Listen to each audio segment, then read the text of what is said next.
Namaste everybody, we're going to continue with the I AM Discourses. Okay, so we're on part 3, Discourse 13, part 3. I am the full revelation and perfect application for precipitating what I desire, and I do know that it is the perfect thing to do in the outer self while precipitating, say often. I am the precipitating presence of this thing. Do not be anxious, just know it with calm certainty. When you are conscious of the I am acting, you know it is moving forward. Do not let in the sense of disappointment, rather say, I am the perfect harmony of my thought, feeling and action. Benediction. Out of that pure essence we receive now and forever thy strength, thy wisdom, thy understanding, application of thy great and marvellous laws, that we may produce and maintain thy perfection in each life, mind, body, home and world. I'm going to read these notes. In a recent newsreel, there have been pictured certain chemical activities and how to use this chemical action upon flowers to qualify them with the desired fragrance. Instead of raising them in the earth, they are growing them in water with elixir over the top. This shows how near the chemists and scientists are coming to bringing things forth direct from the universal. This shows the inner activity coming into conscious, definite use, or the activity held in consciously directed rays. So this talking about the unified field I'm being shown. What we call so what Saint Germain calls the universal is what we call the unified field or the quantum field. Okay, what science calls the unified field or the quantum field. I'm going to continue. I am the only acting presence in this deal. I am the intelligent activity in their minds. I am the protection in myself and my property. I am the intelligence and presence acting everywhere. I am the visible opulence I desire. I am the presence producing abundance wherever I choose to use it. And that's the end of another beautiful discourse. We've got plenty of time left on this video, so we may as well jump to Discourse 14. Discourse 14, November the 17th, 1932. Faith, hope, charity. Saint Germain, invocation. I am the joy, the courage, the confidence, prevailing and pervading all the earth, filling the heart of mankind, consuming all generated thought of depression or lack in the minds of mankind. And that which has been sent forth through the lack of confidence shall be wiped from the earth. I am the presence, the perfect Christ activity in the minds of all humanity, filling all places, all official places, causing it to sustain all personalities, causing them to turn with quick certainty to the source of their being, the perfect life manifest in all outer expression. I am the presence proclaiming the conscious active divinity in manifestation everywhere. This shall be, for I am the supreme conquering presence. I am here and I am there. I go everywhere, touching the brains of mankind, as with a streak of lightning, not with consuming power, but with the I am presence that will no longer be gainsaid. I bring you greetings, joy and love from the great host. It is wonderful, beloved ones, to have such perfect peace and calmness in your minds these mornings. Oh, could you understand the value of maintaining that peace of mind? There is nothing that warrants it being disturbed. Your melodies were beautiful, and wonderful words shall come forth to bless through the melodies. There is that great joy and advancing conquering presence that will bless your home, world and students with its glorifying presence, with its presence of opulence streaming forth like a mighty river to all who make themselves worthy by the peace and harmony of mind. The Discourse. I wish to call your attention this morning to the active presence of faith, hope and charity. In this consideration, we will think of faith as the conquering, emanating power, hope as the open doorway through the veil, acting in the pure presence, charity as the determination to think no evil, to speak no evil, see no evil, hear no evil, feel no evil.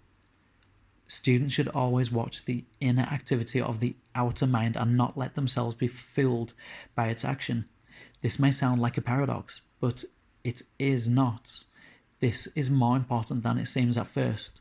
If there is lurking back in the consciousness any feeling of resistance of any kind whatsoever, or that something which is always ready to bristle when something displeases, pluck it out by the roots. You know it is of the outer, and it will stand in the way of your attainments to prevent it until you do pluck it out. To maintain a tranquil, sweet disposition in the face of all things is the certain road to self-control and absolute mastery. This is much more important than any of you can possibly understand at this time for your attainment of all that you desire. There are cosmic masters known as faith, hope, and charity. In calling your attention to these three principles, always active in the life of mankind, I want to assure you that they are not only qualities within yourselves, but there are beings of great light and advancement who are also known as faith, hope, and charity. The individuals, students, who make the conscious effort to cultivate these qualities and consciously expand them in their worlds will find themselves receiving a great assistance from these conscious mighty beings from whose names come those qualities to individualization.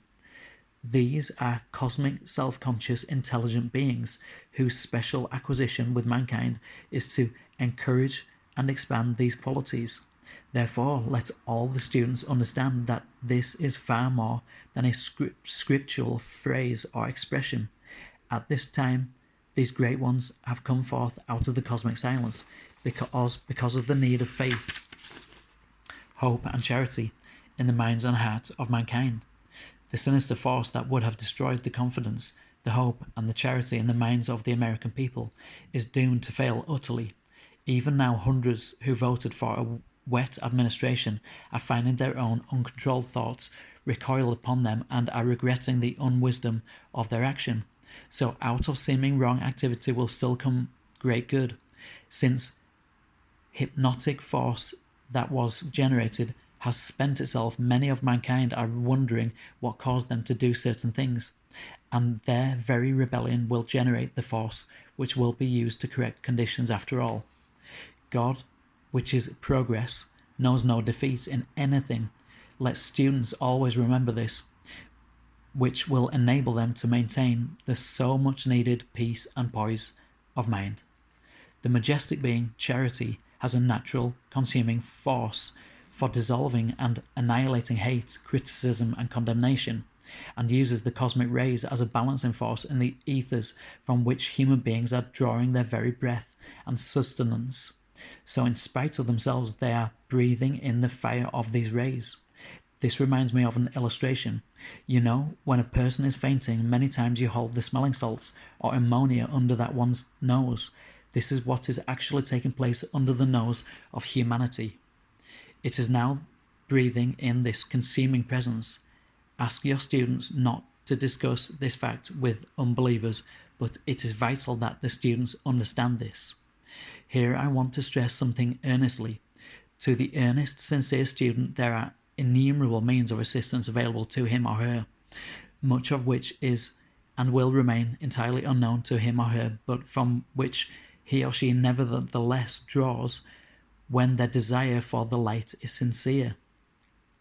To throw everything to the winds and stand joyously and determinedly in that one mighty presence which I am, enables each one to have a continuous stream of victories marked down to his or her benefits. No efforts ever made in the name and presence which I am can ever fail, but must go forward from one victory to another until one attains and is able to use the scepter of his full dominion. I wish to encourage and strengthen the very important advancement advancing consciousness concerning the law of forgiveness. The correct way to call into action the law of forgiveness is to say, I am the law of forgiveness and the consuming flame of all inharmonious action and human consciousness. This sets into motion the completed action. When you use the statement, I call on the law of forgiveness, you are not always completing the action because you need to be conscious of who and where that intelligence is, which enables it to be done. As I look up among the students, I find that it is important to keep touching frequently upon the use of the I am presence, for it is doing remarkable things for them already. My very being lifts when I see among the students those whose attention is held within determination upon the I am presence, how the student becomes a powerful magnet for the light and how it rushes to envelop each one as a loving mother enfolds her child. Could people see and realize this for one moment, the determination would surge into a conquering flame from which there could be no receding. The time is approps today, and I send forth to each of you, the students, a conscious ball of lightning, enveloping the heart and brain of each one, that they may receive more continuously the conscious blessing of the mighty I am presence. I believe that most of them will feel this, whether they do or not. Nothing can interfere with this action to bless them. To those blessed ones who find disturbance in this home at times, I would suggest that they use this statement and feel it deeply. I am the conquering presence commanding peace, love, and harmony in my home and environment. Anyone who will use this with determination can have a peaceful, loving, harmonious atmosphere in the home. Some may need to build a momentum to experience its continuous action. Many times they will have immediate results. To build this into continuous consciousness is recognizing the I am presence as the ruling power in their homes, for it is naturally the ruling presence. If students and individuals who have difficulty in maintaining self-control will sit quietly for 5 minutes, feeling deeply and thinking to themselves, I am loving charity, they will find a sense of great relief. For fainting, speaking of fainting, the individual never faints, only the personality does that. Therefore, if one who is in the habit of fainting will take this determined stand, I am the commanding presence forbidding this nonsense, and I forever maintain control of my mind and body, he or she will forever control it. When one first feels at least disturbance, quickly take the consciousness, I am the commanding presence and I maintain my consciousness here. One must realize that in the command of the I am presence, he has the absolute control of the body. The more one uses it, the more quickly does manifestation take place. I'm going to leave that there, and namaste for now.